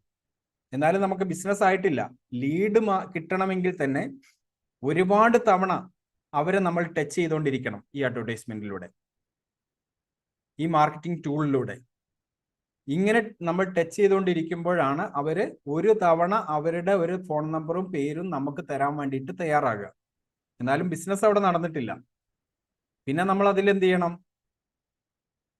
സെയിൽസിലേക്ക് പോകണം. സെയിൽസ് ഡിപ്പാർട്ട്മെന്റ് പിന്നെ അതിന് വേണ്ടിയിട്ട് വർക്ക് ചെയ്യണം, സെയിൽസ് ആവണമെങ്കിൽ. ഇപ്പൊ ഈ കസ്റ്റമറെ നമുക്ക് നർച്ചർ ചെയ്തുകൊണ്ട് നമ്മളുടെ ബിസിനസ്സിലേക്ക് കൊണ്ടുവരാൻ വേണ്ടിയിട്ട് നമുക്ക് ചെറിയതല്ലാത്ത പ്രവർത്തനങ്ങൾ നിർബന്ധമാകും. വലിയ ഇൻവെസ്റ്റ്മെന്റുകളൊക്കെ ചെയ്യേണ്ടി വരും അതിന്. തീരെ ഇൻവെസ്റ്റ്മെന്റ് ഇല്ലാതെ ഒന്നും ഇന്നത്തെ മാർക്കറ്റിംഗ് ടൂളുകൾ നമുക്ക് വർക്ക് ചെയ്യാൻ കഴിയില്ല. ഇത് ഏത് തരം ബിസിനസ് ആണെങ്കിലും, റെസ്റ്റോറൻറ്റ്, ടെക്സ്റ്റൈൽ, ഇനിയിപ്പോൾ റീറ്റെയിൽ ബിസിനസ്സുകൾ, ട്രേഡിംഗ് ബിസിനസ്സുകൾ, ഏത് ബിസിനസ് ആണെന്നുണ്ടെങ്കിലും അതിലേക്ക് കൃത്യമായിട്ട് ക്വാളിറ്റിയുള്ള കസ്റ്റമേഴ്സിനെ നമുക്ക് കിട്ടണമെങ്കിൽ, ക്വാളിറ്റി ഇല്ലാത്ത കസ്റ്റമേഴ്സിനെ കിട്ടും. മാർക്കറ്റിംഗ് ടൂളുകളൊന്നും കൂടുതൽ ഉപയോഗിക്കേണ്ട, കടം വാങ്ങി അങ്ങ് പോകും, പിന്നെ അവരെ കാണില്ല.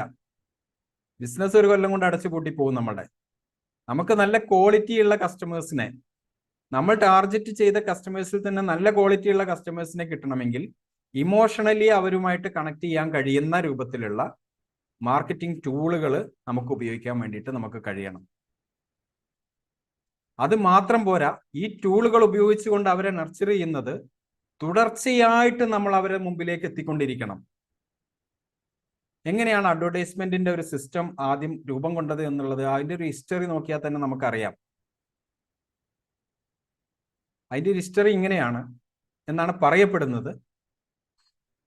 1000 തവണ ഒരു കള്ളം പറഞ്ഞാൽ അത് ശരിയായിട്ട് ഒരാൾ കരുതും എന്നുള്ള ഒരു ചൊല്ലിൽ നിന്നാണ് അഡ്വർടൈസ്മെന്റ് എന്നുള്ള ഒരു സിസ്റ്റം രൂപം കൊണ്ടത് എന്ന് പറയപ്പെടുന്നു. അങ്ങനെയെങ്കിൽ നമ്മൾ ഒരു കസ്റ്റമറുടെ മുമ്പിലേക്ക് എത്ര തവണ ചെല്ലുമ്പോഴാണ് അയാൾക്ക് വിശ്വാസം വരിക? നമ്മളെ എത്ര തവണ അയാളെ ടച്ച് ചെയ്യുമ്പോഴായിരിക്കും അയാൾക്ക് വിശ്വാസം വരിക? മാർക്കറ്റിംഗ് സ്ട്രാറ്റജിയിൽ പറയാറുള്ളത്, ഒരു കസ്റ്റമറെ മിനിമം 7 തവണയെങ്കിലും നമ്മുടെ മാർക്കറ്റിംഗ് ടൂൾ ഉപയോഗിച്ചുകൊണ്ട് നമ്മൾ അയാളെ ടച്ച് ചെയ്ത് പോയെങ്കിൽ മാത്രമാണ് അയാൾക്ക് 3% വിശ്വാസം നമ്മളിലേക്ക് ജനിക്കുകയുള്ളൂ എന്നുള്ളതാണ്. അപ്പൊ എത്ര തവണ അദ്ദേഹത്തിന് എടുത്തെത്തണം നമ്മൾ അഡ്വർടൈസ്മെന്റ്? അപ്പൊ നമ്മൾ ഒരു ദിവസം 100 രൂപ ഇട്ടിട്ട് അല്ലെങ്കിൽ 500 രൂപ ഇട്ടിട്ട് നമ്മളൊരു സോഷ്യൽ മീഡിയ ആഡ് ചെയ്യുമ്പോൾ ഒരു കസ്റ്റമറുടെ മൈൻഡിലേക്ക് എത്ര തവണ നമുക്ക് കയറ്റാൻ കഴിയും? അപ്പൊ അതിനനുസരിച്ചുള്ള ഇൻവെസ്റ്റ്മെന്റുകൾ ചെയ്യേണ്ടി വരും ബിസിനസ്സിൽ. അപ്പൊ അതിനനുസരിച്ചുള്ള പണം നമ്മുടെ ക്യാപിറ്റൽ ഇൻവെസ്റ്റ്മെന്റിൽ നമ്മൾ കാണണം, വർക്കിംഗ് ക്യാപിറ്റലിൽ നമ്മൾ കാണണം. ഇത്തരത്തിൽ പണമില്ലാതെ വരുന്നതും നമ്മുടെ ഈ മാർക്കറ്റിംഗ് ടൂളുകളൊന്നും ഉപയോഗിക്കാൻ കഴിയാതെ പോകുന്നതും ഒക്കെ ബിസിനസിന്റെ വിജയത്തിന് തടസ്സമായിട്ട് നിൽക്കുന്നുണ്ട്. പിന്നെ നെക്സ്റ്റ് വരുന്നത്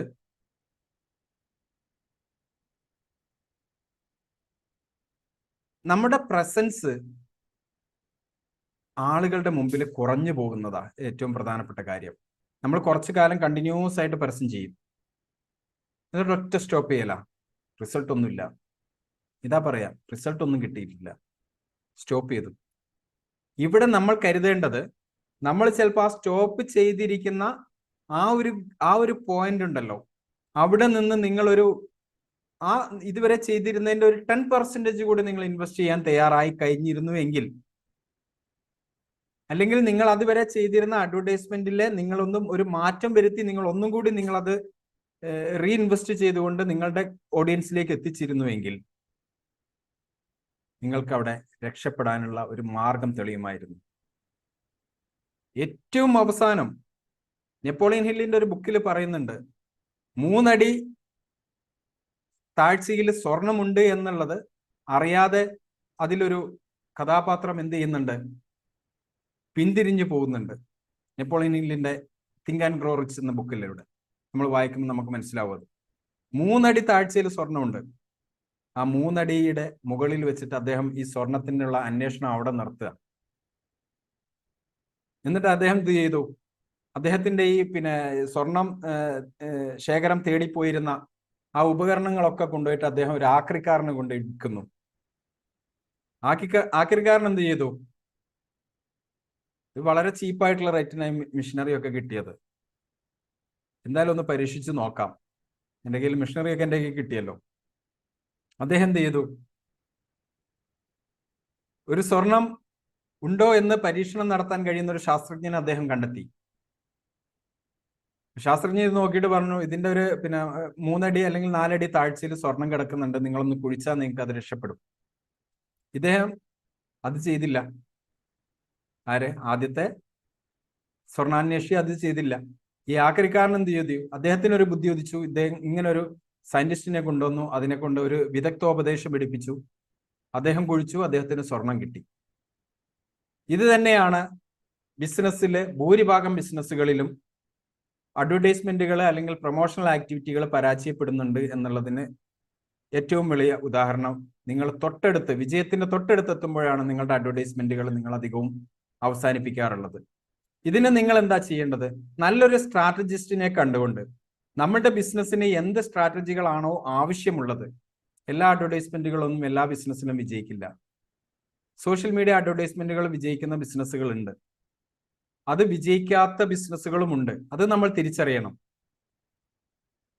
ഇങ്ങനെ സോഷ്യൽ മീഡിയ അഡ്വർടൈസ്മെന്റുകൾ വിജയിക്കാത്ത ബിസിനസ്സുകളിലേക്ക് അല്ലെങ്കിൽ അതിലേക്ക് കൂടുതൽ ലീഡ്സുകൾ ലഭിക്കാത്ത ബിസിനസ്സുകളിലേക്ക് നമ്മൾ ഓഫ്ലൈൻ അഡ്വർടൈസ്മെന്റുകൾ തന്നെ ചെയ്തെങ്കിൽ മാത്രമേ വിജയം നേടാൻ കഴിയുള്ളൂ.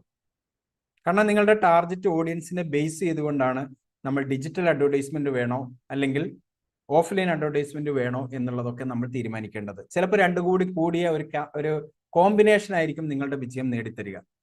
ഇത് കൃത്യമായിട്ട് ഒരു സ്ട്രാറ്റജിസ്റ്റിന് മനസ്സിലാക്കാൻ കഴിയും. ഇങ്ങനെ ഒരു സ്ട്രാറ്റജിസ്റ്റിനെ കണ്ട് അദ്ദേഹത്തിന്റെ ഒരു വിദഗ്ധോപദേശം എടുത്തതിന് ശേഷം നിങ്ങൾ ഒരു അഡ്വർടൈസ്മെന്റ് ചെയ്യുകയാണെങ്കിൽ നിങ്ങൾക്കത് സക്സസ് ആക്കാൻ കഴിയും. ഇങ്ങനെ ചെയ്തു പോകുന്ന ബിസിനസ്സുകളെ പരാജയപ്പെടുമ്പോൾ ഒന്നും ചെയ്യാൻ കഴിയില്ല. കാരണം എന്താ? പല ബിസിനസ് ഉടമകളും അംഗീകരിക്കില്ല. പറഞ്ഞു കഴിഞ്ഞാൽ തന്നെ ചില ആളുകൾ അംഗീകരിക്കില്ല. നിങ്ങൾക്ക് ഇന്ന രൂപത്തിലുള്ള അഡ്വർടൈസ്മെന്റ്, ഞാൻ അതും ചെയ്തു നോക്കി, ഞാൻ ഇതും ചെയ്തു, അതും ചെയ്തു, ഇതും ചെയ്തു, എല്ലാം ചെയ്തു, എന്നിട്ടും വിജയിച്ചില്ല. ഒന്നെങ്കിൽ ഇമോഷണലി കണക്ട് ചെയ്യപ്പെടാത്ത അഡ്വർടൈസ്മെന്റ് കോപ്പി റൈറ്റിംഗ് രീതികളായിരിക്കും ഉപയോഗിച്ചിട്ടുണ്ടാവുക, അല്ലെങ്കിൽ ആ ഓഡിയൻസിനെ ടാർഗറ്റ് ചെയ്ത് അവരെ കൃത്യമായിട്ട് എൻഗേജ് ചെയ്യിക്കാൻ കഴിയാത്ത രൂപത്തിലുള്ള അഡ്വർടൈസ്മെന്റ് ടൂളുകളായിരിക്കും യൂസ് ചെയ്തിട്ടുണ്ടാവുക. ഈ 2 കാരണങ്ങൾ കൊണ്ട് മാത്രമാണ് അഡ്വർടൈസ്മെന്റുകൾ പരാജയപ്പെടുക. അല്ലെങ്കിൽ നമ്മൾ കൊടുക്കുന്ന വാഗ്ദാനങ്ങൾ പൊള്ളയായിരിക്കണം. തീരെ വിശ്വാസയോഗ്യമല്ലാത്ത, ആളുകളുടെ ആവശ്യങ്ങൾക്ക് നിരക്കാത്ത ഉൽപ്പന്നങ്ങൾ വിൽക്കാൻ വേണ്ടിയിട്ട് നമ്മൾ ശ്രമിക്കുന്നതായിരിക്കാം മറ്റൊരു പരാജയം. പക്ഷെ അഡ്വർടൈസ്മെന്റുകൾ പരാജയപ്പെടുന്നുണ്ട് എങ്കിൽ അത് കൃത്യമായിട്ട് നിങ്ങളുടെ ഓഡിയൻസിനെ കൃത്യമായിട്ട് ഇമോഷണലി കണക്ട് ചെയ്യാൻപ്പെടാത്ത അഡ്വർടൈസ്മെന്റുകൾ പരാജയപ്പെടും. അല്ലെങ്കിൽ കൃത്യമായിട്ടുള്ള അളവിൽ അവരുടെ മുമ്പിലേക്ക് കൃത്യമായിട്ട് എത്തിക്കാൻ കഴിയാത്ത അഡ്വർടൈസ്മെന്റുകളും പരാജയപ്പെടും. കാരണം റീടാർഗറ്റിംഗ് അഡ്വർടൈസ്മെന്റുകളൊക്കെ ചെയ്യാറുണ്ടെന്ന്. കാരണം ഒരു തവണ കാണിച്ചു, അവർക്ക് കുറച്ച് ഇൻട്രസ്റ്റഡ് ആയിട്ടുണ്ടായിരുന്നെങ്കിൽ വീണ്ടും അവരെ തന്നെ നമ്മൾ നിരന്തരം മറ്റുള്ള അഡ്വർടൈസ്മെന്റുകൾ അവരെ കാണിച്ചു കൊടുത്തുകൊണ്ട്, അല്ലെങ്കിൽ അവർക്ക് കൂടുതൽ ഓഫറുകളുള്ള അഡ്വർടൈസ്മെന്റുകൾ കാണിച്ചു കൊടുത്തുകൊണ്ട് അവരെന്ത് ചെയ്യണം? നമ്മളുടെ ബിസിനസ്സിലേക്ക് അട്രാക്ട് ചെയ്യപ്പെടേണ്ട രീതികളൊക്കെ നമുക്ക് ചെയ്തു കഴിഞ്ഞാൽ ബിസിനസ്സുകളിലേക്ക് നമുക്ക് കൂടുതൽ നല്ല ലീഡുകൾ നമുക്ക് കയറി വരും. ഓക്കെ, പിന്നെ നമുക്ക് ചെയ്യേണ്ടത്, പിന്നെ നമ്മളെ പരാജയം ഉണ്ടാവുന്ന മറ്റൊരു കാരണം, മാർക്കറ്റിങ്ങിലുള്ള മറ്റൊരു കാരണം എന്താണെന്ന് ചോദിച്ചാൽ,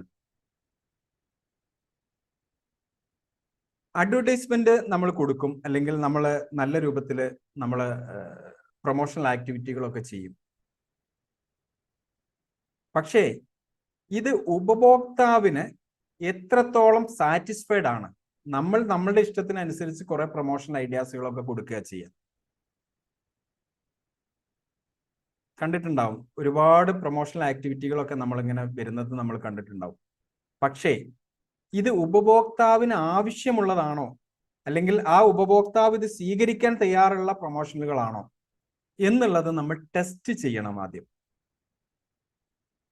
ഒരു ടെസ്റ്റ് നമ്മൾ ചെയ്തതിന് ശേഷം മാത്രമേ നമ്മളത് ഒരു വലിയ ഓഡിയൻസിലേക്ക് നമ്മൾ കൊണ്ടുപോകാൻ പാടുള്ളൂ. ഇത് നമ്മൾ ചെയ്തിട്ടില്ലെങ്കിൽ ചില നമ്മുടെ ക്യാമ്പയിനുകൾ വലിയ ഇൻവെസ്റ്റ്മെന്റ് ചെയ്ത് നമുക്ക് ROI തരാതെ പരാജയപ്പെട്ടു പോകാനുള്ള സാധ്യതയുണ്ട്.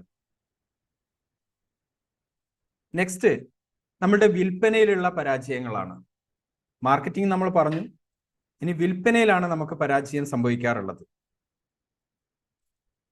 വിൽപ്പന എന്ന് പറയുന്നത് പ്രധാനമായും നമ്മളുടെ ടീമിനെ ബേസ് ചെയ്തുകൊണ്ടാണ് മുമ്പോട്ട് പോകുന്നത്. സെയിൽസ് ടീമിനെ, ഈ സെയിൽസ് ടീമിന്റെ കൃത്യമായിട്ടുള്ള പരിശീലനം നൽകാതെ നമ്മുടെ പ്രൊഡക്റ്റിനെ കുറിച്ച് മാത്രം നോളജ് കൊടുത്താൽ പോരാ. അവർക്ക് ഈ പ്രൊഡക്റ്റിനെ കസ്റ്റമറുടെ മുമ്പിൽ വിൽപ്പന നടത്താൻ കഴിയുന്ന രൂപത്തിലുള്ള സ്ട്രാറ്റജികൾ അവർക്ക് നമ്മൾ എന്ത് ചെയ്യണം? ട്രെയിനിങ് ആയിട്ട് കൊടുക്കണം. അവർക്ക് പരിശീലനം കൊടുത്തിരിക്കണം. അല്ലാതെ നമ്മൾ ഇന്ന പ്രൊഡക്റ്റ് ഉണ്ട്, ഇതിന് ഇന്ന വിലയുണ്ട്, ഇത്ര രൂപ വരെ ഡിസ്കൗണ്ട് കൊടുക്കാം, നീ വിറ്റോളൂ. ഇതാണ് ഒട്ടുമിക്ക സ്ഥാപനങ്ങളിൽ നമ്മൾ കാണാറുള്ളത്, അല്ലേ? വിൽപ്പന നടത്താൻ കഴിയില്ല ഇന്നത്തെ കാലത്ത്. കാലം മാറി. നമ്മുടെ മാറ്റങ്ങൾ ഉൾക്കൊള്ളാൻ വേണ്ടി നമ്മൾ തയ്യാറാവണം. ആദ്യമൊക്കെ നമ്മൾ ഉദ്ദേശിച്ചത് എന്തായിരുന്നു? നമ്മുടെ പഴയ കാലങ്ങളിലൊക്കെ നമ്മുടെ ബിസിനസ്സിൽ നമ്മൾ വിൽക്കുന്ന പ്രൊഡക്റ്റ് ഡിസ്കൗണ്ട് കൊടുത്താൽ വിൽക്കാം എന്നുള്ളതായിരുന്നു നമ്മൾ കരുതിയിരുന്നത്. ഇന്ന് ഡിസ്കൗണ്ട് കൊടുത്താലും ആളുകൾ വാങ്ങാൻ വരാത്തൊരു അവസ്ഥയുണ്ടെന്ന്. കാരണം ഡിസ്കൗണ്ടുകളാണ് എല്ലാ ഷോപ്പുകളിലും. എവിടെയാ ഡിസ്കൗണ്ട് ഇല്ലാത്തത്? നമ്മളൊരു റെസ്റ്റോറൻറ്റിൽ പോയാൽ അവിടെ ഡിസ്കൗണ്ട്, ടെക്സ്റ്റൈലിൽ പോയാൽ അവിടെ ഡിസ്കൗണ്ട്, എവിടെ പോയാലും ഡിസ്കൗണ്ടുകളുടെ കളിയാണ്. ആയിരക്കണക്കിന് ഡിസ്കൗണ്ടുകളുടെ പ്രൊമോഷനുകളുടെ പരസ്യങ്ങൾ കണ്ട് കസ്റ്റമർ എന്താവുന്നുണ്ട്? ഏത് തിരഞ്ഞെടുക്കണം എന്ന് പോലും അറിയാത്ത ഒരു സ്റ്റക്കായിട്ട് നിൽക്കുന്ന അവസ്ഥയിലാണ്. ഇവിടെയാണ് നമ്മുടെ സെയിൽസ് ടീം ഉണർന്ന് പ്രവർത്തിക്കേണ്ടത്. നമ്മുടെ മുമ്പിൽ വന്നിരിക്കുന്ന നമ്മുടെ ഒരു കസ്റ്റമറെ, അവരെ നമ്മുടെ പ്രൊഡക്റ്റ് വാങ്ങിക്കണമെങ്കിൽ അവരുടെ ഇമോഷനിൽ കയറി പിടിക്കണം നമ്മൾ. അതിന് എന്താവണം? നമ്മുടെ സെയിൽസ് ടീം അത്രയും ബ്രില്യൻ്റ് ആയിരിക്കണം. ഈ കസ്റ്റമറുടെ ആവശ്യത്തിനപ്പുറത്തേക്ക് അദ്ദേഹത്തിന്റെ സാറ്റിസ്ഫൈഡ് ആയിട്ടുള്ള ഒരു നല്ല സർവീസ് കൊടുത്തുകൊണ്ട് അദ്ദേഹത്തുമായിട്ട് നല്ലൊരു റാപ്പോ ബിൽഡ് ചെയ്യാൻ വേണ്ടിയിട്ട് സെയിൽസ് ടീമിലെ മെമ്പേഴ്സിന് കഴിയണം. അങ്ങനെ കഴിഞ്ഞാൽ അയാൾ മറ്റൊരു ഷോപ്പിലേക്ക് പോവില്ല, ഷുവറാണത്. അയാൾക്ക് നിങ്ങളിൽ നിന്ന് തന്നെ നിർത്തി ഈ നിമിഷം നിങ്ങൾ സാർ ഇത് എടുക്കുകയാണെങ്കിൽ നിങ്ങൾക്ക് ഇത്രയ്ക്ക് ഞങ്ങൾക്ക് തരാൻ പറ്റും.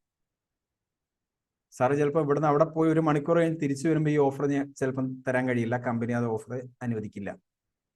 നിങ്ങൾക്കുള്ള സ്പെഷ്യൽ ഓഫറാണിത് എന്ന് പറയാൻ കഴിയുന്ന രൂപത്തിൽ അവരെ നിർത്തിയ അവസ്ഥയിൽ വെച്ചുകൊണ്ട് വിൽപ്പന നടത്താൻ കഴിയുന്ന രൂപത്തിലേക്ക് നമ്മുടെ സെയിൽസ് ടീമിനെ നമ്മൾ എന്ത് ചെയ്യണം? ട്രെയിൻ ചെയ്തെടുക്കണം.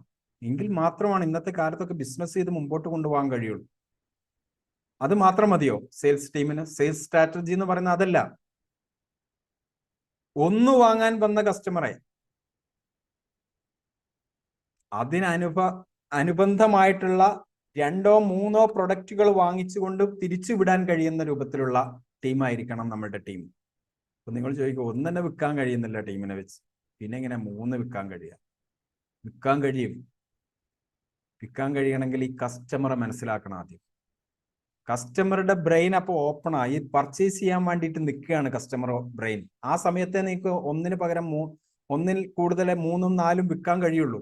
കസ്റ്റമർ ഇത് വാങ്ങി വീട്ടിൽ പോയി നാളെ നിങ്ങൾ ഫോൺ ചെയ്ത് ഞങ്ങൾക്ക് ഇന്നൊരു ഓഫർ ഉണ്ട് വരുമെന്ന് ചോദിച്ചാൽ കസ്റ്റമർ വരില്ല. നിങ്ങളുടെ മുമ്പിൽ നിൽക്കുന്ന കസ്റ്റമറെ നിങ്ങൾക്ക് ആ നിമിഷം അവിടെ വെച്ച് നിങ്ങൾക്ക് അപ്സെല്ല് ചെയ്യാൻ കഴിയുമോ? അങ്ങനെ ചെയ്യാൻ കഴിയുമെങ്കിൽ മാത്രമാണ് നിങ്ങൾക്ക് ആ വിൽപ്പന നടത്താൻ കഴിയുക. മറ്റ് നിങ്ങൾ നിരന്തരം നിങ്ങൾ വാട്സപ്പിലൂടെയും ഫോണിലൂടെയും നിങ്ങൾ ആഴ്ചകളും ദിവസങ്ങളും നിങ്ങൾ വിളിച്ചുകൊണ്ടിരുന്നെങ്കിൽ ചിലപ്പോൾ ഒരു തവണ അതിലൊരു 10% കസ്റ്റമറോ അല്ലെങ്കിൽ 2% കസ്റ്റമറോ നിങ്ങളിലേക്ക് വന്നേക്കാം. എന്നാൽ നിങ്ങൾ ഇതൊന്ന് പരീക്ഷിച്ച് നോക്കൂ. നിങ്ങളുടെ മുമ്പിലുള്ള കസ്റ്റമർക്ക് നിങ്ങളൊരു വളരെ അട്രാക്റ്റീവ് ആയിട്ടുള്ള ഒരു ഓഫർ അപ്പം ഈ നിമിഷം ഈ ഒരു കുറഞ്ഞ സമയത്തേക്ക് സ്പെഷ്യൽ ഓഫർ, ഈ ഒരു പ്രൊഡക്റ്റ് കൂടി എടുക്കുകയാണെങ്കിൽ ഇത്ര രൂപയും കൂടെ നിങ്ങൾക്ക് വരുള്ളൂ. അങ്ങനെ 2 or 3 പ്രൊഡക്റ്റുകൾ നിങ്ങൾക്ക് വിൽക്കാൻ കഴിയുന്ന രൂപത്തിലേക്ക് നിങ്ങൾക്ക് നിങ്ങളുടെ മുമ്പിലുള്ള കസ്റ്റമറിൽ തന്നെ നിർത്തിക്കൊണ്ട് നിങ്ങൾക്ക് കൂടുതൽ വിൽപ്പന നടത്താൻ കഴിയും. പിന്നെ നമ്മൾ ശ്രദ്ധിക്കേണ്ടത്, നമുക്ക് നമ്മുടെ ഷോപ്പിലേക്ക് അല്ലെങ്കിൽ നമ്മുടെ സ്ഥാപനത്തിലേക്ക് ഒരു കസ്റ്റമർ വന്നു കഴിഞ്ഞാൽ അയാൾ എത്ര രൂപയുടെ ബിസിനസ് നടത്തിയിട്ട് വേണം തിരിച്ചു പോകുക എന്നുള്ളത് നമുക്കൊരു വിഷൻ ഉണ്ടായിരിക്കണം, നമുക്കൊരു ലക്ഷ്യം ഉണ്ടായിരിക്കണം. നമ്മളൊരു ടാർഗറ്റ് ചെയ്തിരിക്കണം. അത് ഇവിടെ നിന്ന് ഒട്ടുമിക്ക ബിസിനസ്സുകളിലൊന്നും അത് കാണുന്നില്ല. ബിസിനസ്സുകളൊന്നും നമ്മൾ വിസിറ്റ് ചെയ്യുന്ന സമയത്ത് നമുക്ക് എത്ര ബില്ലിങ് ചെയ്യും, ഓരോ ബില്ലിന് എത്ര രൂപ നിങ്ങൾക്ക് നമുക്ക് റവന്യൂ ഉണ്ടാവണം എന്ന് നിങ്ങൾക്ക് എന്തെങ്കിലും ധാരണ ഉണ്ടോ എന്ന് ചോദിക്കുമ്പോൾ അതൊന്നും ഉണ്ടാവാറില്ല. പിന്നെ എങ്ങനെയാണ് നമ്മുടെ സ്റ്റാഫിനെ നമ്മൾ കൃത്യമായിട്ട് അവർക്കുള്ള ടാർഗറ്റുകളൊക്കെ നമ്മൾ ഫിക്സ് ചെയ്യാം? അവർ ഇത്ര രൂപന്റെ വിൽപ്പന നടത്തണം, ഇത്ര കസ്റ്റമർ വന്നാൽ ഇത്ര രൂപന്റെ ബിസിനസ് നടത്തണം എന്നൊക്കെ നമുക്ക് എങ്ങനെ ടാർഗറ്റ് ചെയ്യാൻ പറ്റും? ഞാൻ പറയുന്നു, ഒരു കസ്റ്റമർ വരുമ്പോൾ ആ കസ്റ്റമർക്ക് ഒരു ബക്കറ്റ് വാല്യൂ ഇടുക. നമ്മൾ ആ കസ്റ്റമർ വന്നു പോകുമ്പോൾ കസ്റ്റമർക്ക് ഒരു 500 രൂപ ബക്കറ്റ് വാല്യൂ. ഈ ഒരു കസ്റ്റമർ വന്നു പോയാൽ 500 രൂപ നമ്മളുടെ പെട്ടിയിൽ വീഴണം എന്ന് നമുക്ക് ടാർഗറ്റ് ചെയ്ത് അതിനു വേണ്ടിയിട്ടുള്ള സ്ട്രാറ്റജികൾ ഫോം ചെയ്ത് അങ്ങനെ നമുക്ക് മുമ്പോട്ട് പോകാൻ കഴിയുമെങ്കിൽ മാത്രമാണ് നമ്മുടെ ബിസിനസ്സുകളെ നമുക്ക് എന്ത് ചെയ്യാൻ പറ്റുക, സക്സസ് ആക്കി എടുക്കാൻ കഴിയുക. വിൽപ്പനയിൽ നിന്നാണ് ബിസിനസ്സിനെ നിലനിർത്താൻ കഴിയുന്ന റവന്യൂ കൊണ്ടുവരാൻ കഴിയുന്നത്.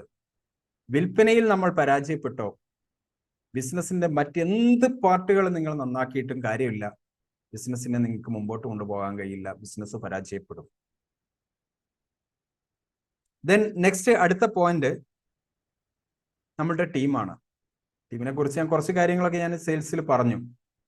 പക്ഷേ നമ്മുടെ ടോട്ടൽ ടീം, അതേപോലെ തന്നെ നമ്മളുടെ ലീഡേഴ്സ് ഉണ്ടാവും, മാനേജേഴ്സ് ഉണ്ടാവും. നമുക്ക് ഇവരുടെ പ്രശ്നങ്ങൾ പരിഹരിക്കുക എന്നുള്ളതാണ് ഒട്ടുമിക്ക ബിസിനസ്സുകാരും ചെയ്തുകൊണ്ടിരിക്കുന്ന കാര്യം.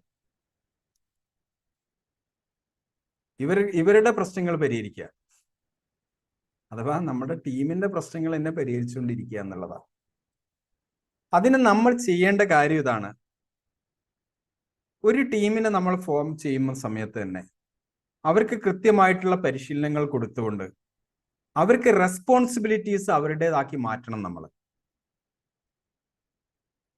ഞാൻ ചോദിക്കട്ടെ, ഇന്ന് എന്നെ ഈ കേൾക്കുന്ന ബിസിനസ്സുകാരിൽ എത്ര ആൾക്ക് നിങ്ങളുടെ ബിസിനസ്സിൽ JD നിങ്ങളുടെ സ്റ്റാഫിന് കൊടുത്തിട്ടുണ്ട്, ജോബ് ഡിസ്ക്രിപ്ഷൻ കൊടുത്തിരിക്കുന്ന എത്ര ആളുകളുണ്ട്? അല്ലെങ്കിൽ റെസ്പോൺസിബിലിറ്റി ഇന്നതാണ് എന്നുള്ളത് കൃത്യമായിട്ട് നിങ്ങൾ എഴുതി തയ്യാറാക്കി അവർക്ക് ബോധ്യപ്പെടുത്തി കൊടുത്ത എത്ര ആളുകളുണ്ട്? ഉള്ളവർ യെസ് എന്നൊന്ന് കമന്റ് ചെയ്യും. യെസ് എന്നൊന്ന് കമന്റ് ചെയ്യുന്നു. നിങ്ങൾ എത്ര ആളുകൾക്ക് നിങ്ങളുടെ ജോബ് റെസ്പോൺസിബിലിറ്റി ഇന്നതാണ് എന്ന് പറഞ്ഞ് എഴുതി തയ്യാറാക്കി കൊടുത്തിട്ടുണ്ട്? നിങ്ങൾ അത് സൈൻ ചെയ്ത് വാങ്ങി നിങ്ങളുടെ ഫയലിൽ സൂക്ഷിച്ചിട്ടുണ്ട് എന്നുള്ളത് നിങ്ങളൊന്നു.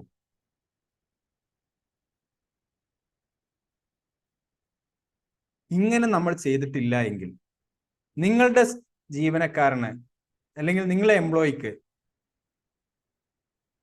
അദ്ദേഹത്തിന് എന്താണ് ചെയ്യേണ്ടതെന്ന് അറിയില്ല. ആരാ തെറ്റുകാരൻ? ഇല്ലേ? നമ്മൾ ഇങ്ങനെ കുറ്റം പറഞ്ഞുകൊണ്ടിരിക്കും. അവൻ അത് ചെയ്തില്ല, ഇവൻ ഇത് ചെയ്തില്ല. എന്താ ഇതിനൊക്കെ കാരണം? ആരാണ് ഇതിന്റെ കാരണക്കാരൻ? ഇപ്പൊ ചോദിക്കും, ബിസിനസ് തുടങ്ങിയതേ തെറ്റാണോ? അല്ല. നമ്മൾ ഈ ബിസിനസ് തുടങ്ങുമ്പോൾ ചില കാര്യങ്ങൾ നമ്മൾ അറിയണം. നമ്മുടെ ജീവനക്കാരെ എങ്ങനെയായിരിക്കണം നമ്മുടെ ബിസിനസ്സിൽ നമ്മൾ നിയമിക്കേണ്ടത്? ഇന്റർവ്യൂവിന് വരുന്ന സമയത്ത് തന്നെ, ഇന്റർവ്യൂവിന് വരുന്നതിന് മുമ്പ് അവർ ബയോഡാറ്റ അയച്ചതിന് ശേഷം നമ്മൾ ഫോണിൽ അവരുമായിട്ട് സംസാരിക്കും ആദ്യം, അല്ലേ? പിന്നെ ഒരു ഓൺലൈൻ ഇന്റർവ്യൂ നമ്മൾ സംഘടിപ്പിക്കാം.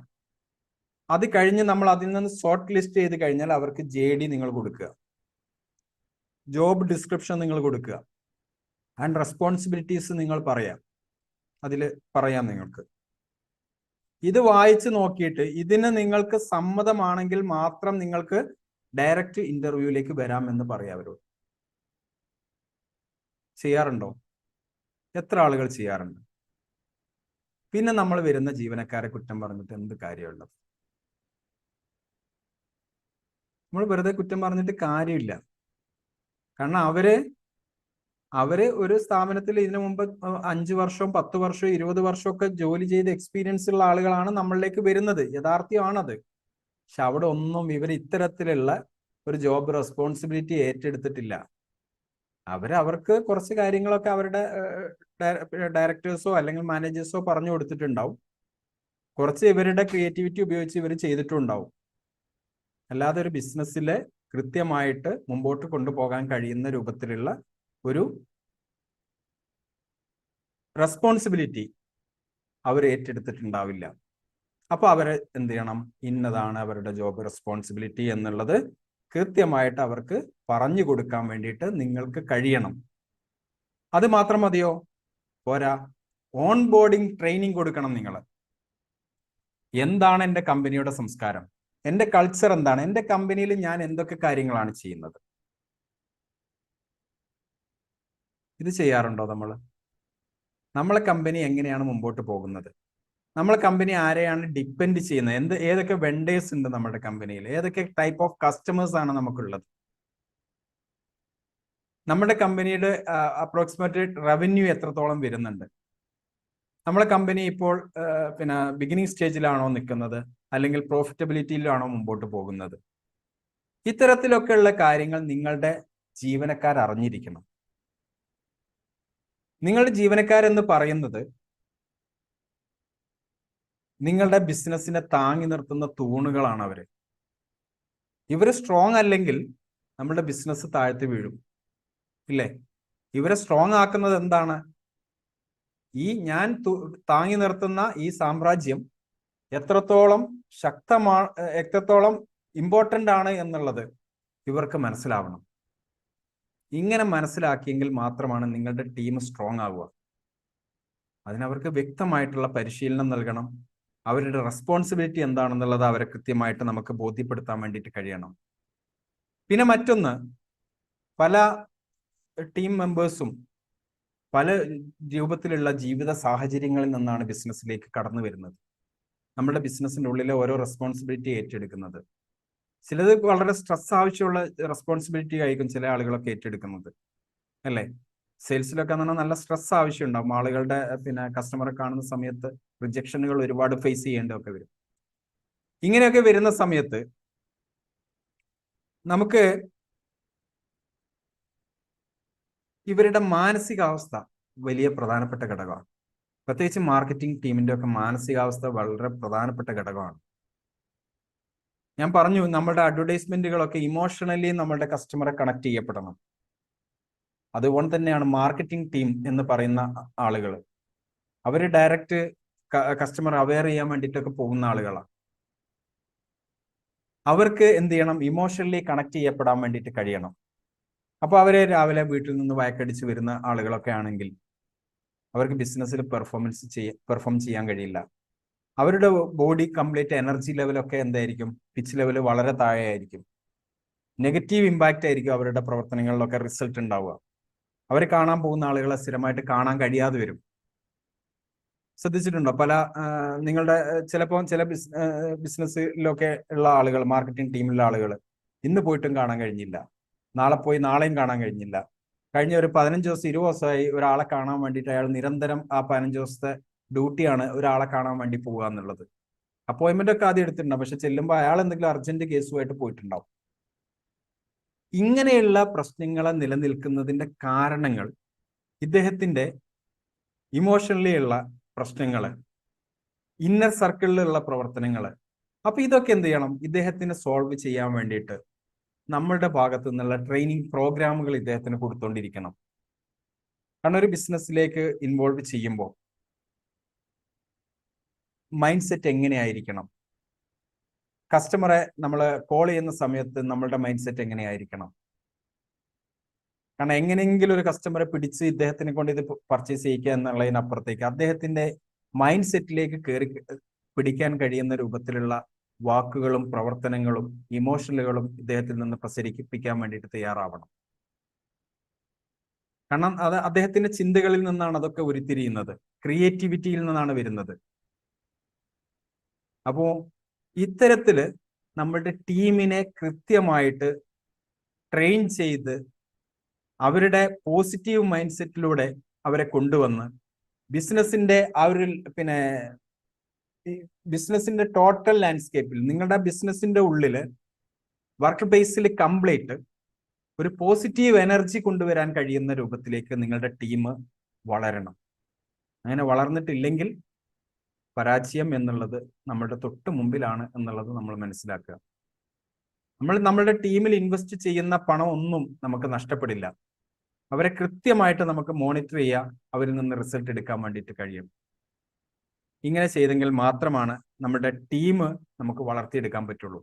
ഇങ്ങനെ ടീമിനെ വളർത്തിയെടുത്തെങ്കിൽ മാത്രമാണ് നമുക്ക് വിജയത്തിലേക്ക് എത്താൻ വേണ്ടിയിട്ട് കഴിയാം. നെക്സ്റ്റ്, ട്രഡീഷണൽ രീതിയിലാണ് പല ആളുകളും ബിസിനസ് ചെയ്തുകൊണ്ടിരിക്കുന്നത്. മാറ്റങ്ങൾ ഉൾക്കൊള്ളാൻ വേണ്ടിയിട്ട് തയ്യാറല്ല എന്നുള്ളതാണ് 5ാമത്തെ പോയിന്റ് നമ്മുടെ ബിസിനസ് പരാജയപ്പെടുന്നതിൽ. മാറ്റങ്ങൾ ഉൾക്കൊള്ളാനേ തയ്യാറാവില്ല. ഓൺലൈനോ? എന്ത് ഓൺലൈൻ? അല്ലാതെ തന്നെ ചെയ്ത് ബിസിനസ് ചെയ്യാലോ എന്നാ പറയാ. കാലം മാറി, അവരിത് അറിയുന്നില്ല. ഇന്നത്തെ തലമുറ കംപ്ലീറ്റ് ഓൺലൈനിലാണ്. വീടിനുള്ളിൽ നിന്നുകൊണ്ട് ലക്ഷങ്ങൾ സമ്പാദിക്കുന്ന ആളുകളാണ് ഇന്നത്തെ പുതിയ തലമുറ.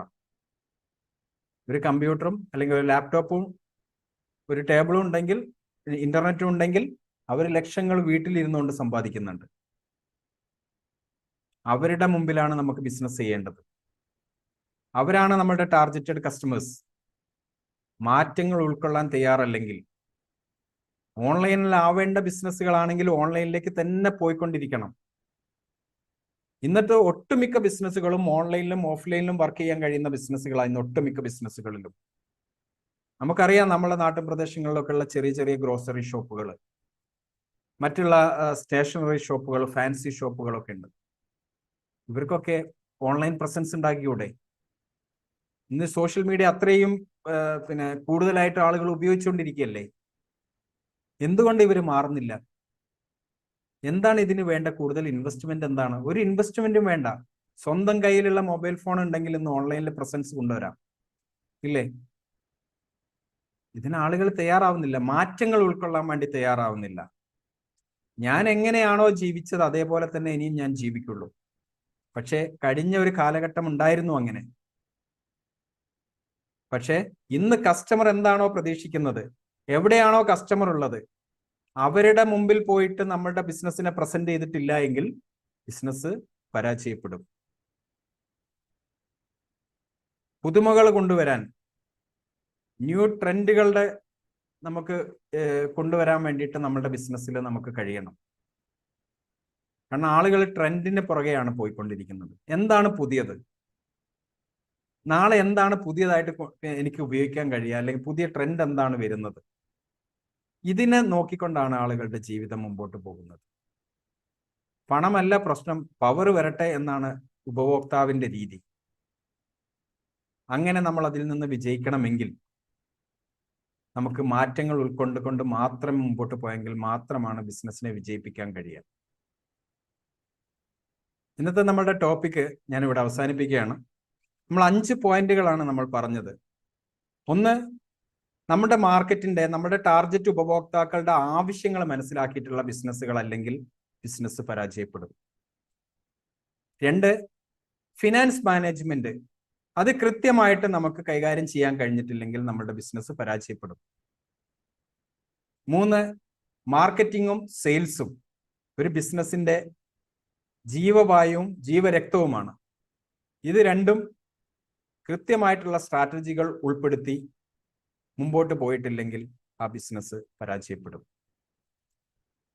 പിന്നെ ഏറ്റവും പ്രധാനപ്പെട്ട മറ്റൊരു ഘടകമാണ് നമ്മൾ പറഞ്ഞത്, നമ്മളുടെ ടീമിനെ കൃത്യമായിട്ട് ട്രെയിൻ ചെയ്യുകയും അവരെ നമ്മുടെ ബിസിനസിന്റെ വർക്ക് പ്ലേസിൽ ഒരു പോസിറ്റീവ് എനർജിയിൽ നിൽക്കാൻ കഴിയുന്ന ആളുകളാക്കി മാറ്റുകയും ചെയ്തിട്ടില്ലെങ്കിൽ നമ്മുടെ ബിസിനസ്സിന് ആവശ്യമുള്ള പ്രൊഡക്ടിവിറ്റി തരുവാൻ വേണ്ടി നമ്മുടെ ടീമിന് കഴിയാതെ പോകും. അത് നമ്മുടെ ബിസിനസ്സിനെ പരാജയപ്പെടുത്തും. 5ാമത്തെ പോയിന്റ്, മാറ്റങ്ങൾ ഉൾക്കൊള്ളാൻ വേണ്ടിയിട്ട് തയ്യാറായിട്ടില്ലെങ്കിൽ ഇനിയുള്ള കാലത്ത് ബിസിനസ് നിലനിർത്താൻ വേണ്ടിയിട്ട് നമുക്ക് കഴിയില്ല. ഇത് നമ്മളുടെ ബിസിനസ്സിൽ പരാജയം കൊണ്ടുവരും. ഇന്നത്തെ ഈ സെഷൻ ഞാൻ ഇവിടെ അവസാനിപ്പിക്കുന്നു. Thank you. നമുക്ക് മറ്റൊരു നല്ലൊരു സെഷനുമായിട്ട് വീണ്ടും കാണാം.